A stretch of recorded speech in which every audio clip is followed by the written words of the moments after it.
Hi everybody, it's Kelly Russell and I'm here with the Teachers of God Foundation, teachersofgod.org, and I'm here to talk with you today. I'm here to answer 3 questions that have been submitted to us here at teachersofgod.org. And so the title of this video blog is Trigger Unhappy and how to help yourself when your emotional buttons get pushed. So I'm going to read you 3 questions that all are very similar in their content that address the same issue and then give you my take on it. So the first question comes to us from Julie. Thank you, Julie. And it says,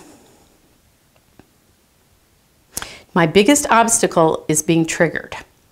I'll be doing great and feeling complete joy and happiness in the thought system of love. And then when I hear specific words from my loved one, my deepest fear is triggered and I lose my peace. Sometimes I'll fall into depression for a few days. I'm not sure what is the best practice for to release these fears so I can be free from them. Any suggestions? The second question is from someone who would like to remain anonymous. My 3 questions involve the biggies: fear, guilt, anger. And they are quite a challenge when I'm in the middle of a situation where one or all 3 are triggered. Dealing with a health challenge, for example, recently I had minor surgery and a not so nice side effect occurred where I had to be hospitalized. The last thing I wanted to happen, and needless to say, fear, anger, and guilt, hello. I am responsible, but I truly do not want this situation, not at all. I have also learned not to resist, as that makes the situation more real, and just to look at it as passing as an effect that hopefully will be replaced by an overdue happy dream. Definitely wanting loads of those, so how to empower the self so I'm not triggered with these strong emotions. Okay, so and then the third one is, could you do a talk on being triggered? I don't like it when I am shushed, even when I clearly haven't listened and was interrupting. Okay, so I'm going to address all 3 of these letters as one because the situation, the way that I look at this, and I'm a therapist, and so I look at this from a therapy standpoint because when we think about being triggered, so 2 things come to my mind when I think about being triggered. The first is the mechanism that is involved when something is going to fire, like a weapon, like a gun, or a bomb is going to go off. So pow, the trigger happens and that's the result. And the second thing that I think of as a therapist is I think of post-traumatic stress disorder and that PTSD, which many of us have heard of, and that it is involved, what is involved there is when a trigger happens, your emotions are stimulated and you have a response just like that. And it can involve things like flashbacks and feeling hypervigilant and having to protect yourself or seeing danger everywhere. And it's very difficult to control the response. And so I've been thinking about PTSD with regard to the Course in Miracles, and I've come up with looking at it like it is post-traumatic separation disorder. And so that's kind of how I'm going to look at it, and that's how I'm going to answer it in the written part of this blog, that we all, in that sense, are suffering from the effects of PTSD. If you look at it as our biggest trauma, and the biggest trauma that could ever happen to anyone in the history of the world is to feel like they separated from God. And so that's what we are walking around feeling. And it is our deepest fear that we feel like was realized. And it causes us a tremendous amount of fear and guilt, and that can result in anger and be projected outward onto our loved ones, onto people we don't even know, onto the world in general. And so that's the way that I am suggesting that we sort of take a look at this. So when we go back to the questions that came in and how to deal with it when your emotional buttons get pushed, when you are triggered. And I mean, it happens to me. It happens to all of us. And just because you're a teacher of A Course in Miracles, or because you're a therapist, or because you're spiritual, or whatever, we're having a human experience here. We are spirit having a human experience. And so we're going to have this happen.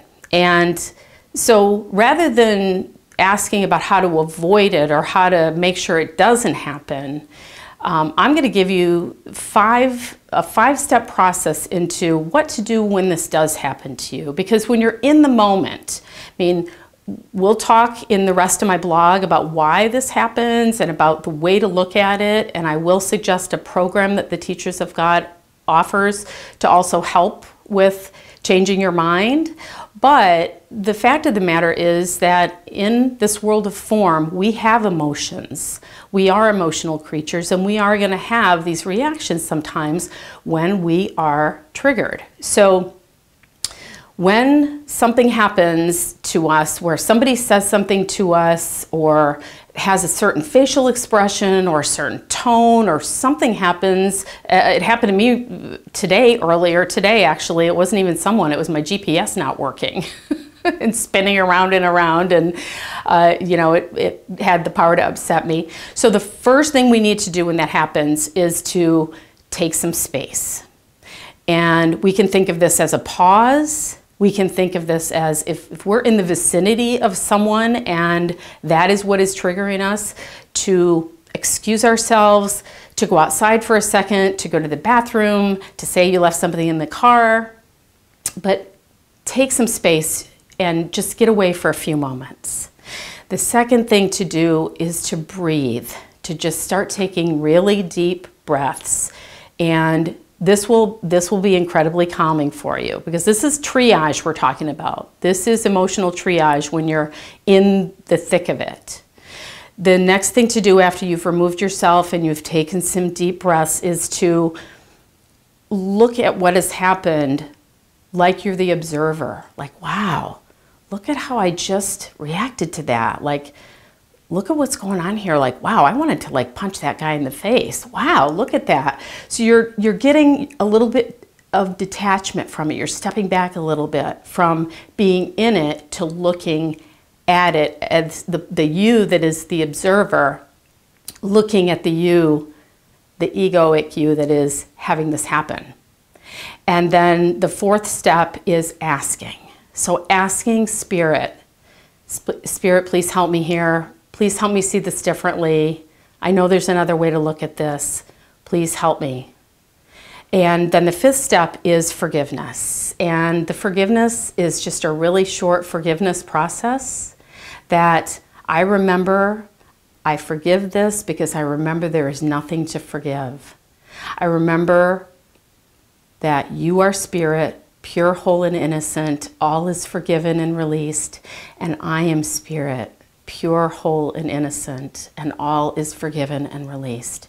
And if you have to say that over and over and over again, like a mantra, I mean, the Course in Miracles says that there is no order of difficulty in miracles, and that saying the forgiveness process one time is enough. But what I find is if my mind keeps going back to wanting to make another person wrong, or going back to attack thoughts, or victimhood, that continuing to say that you are spirit, pure, whole, and innocent, and asking to see the situation differently can be like medicine. It can be like magic, and it will change your perception, and it will help you to have a different experience in the moment. It is like emotional first aid. So I thank you for being with me today, and I'm going to suggest that if you would like to go further with this, with your being able to have something else to have in your back pocket to help you, to have in your emotional first aid kit, to check out the programs at teachersofgod.org. And there's a program called the Shift Process that I think can be really helpful if you are prone to having, well, as we all are, these emotional triggering experiences. So thank you so much for being with me today and for joining me. I hope this is helpful, and if you found something that resonated with you, please do leave a comment on the blog. I read everyone. Thank you. I love you so much.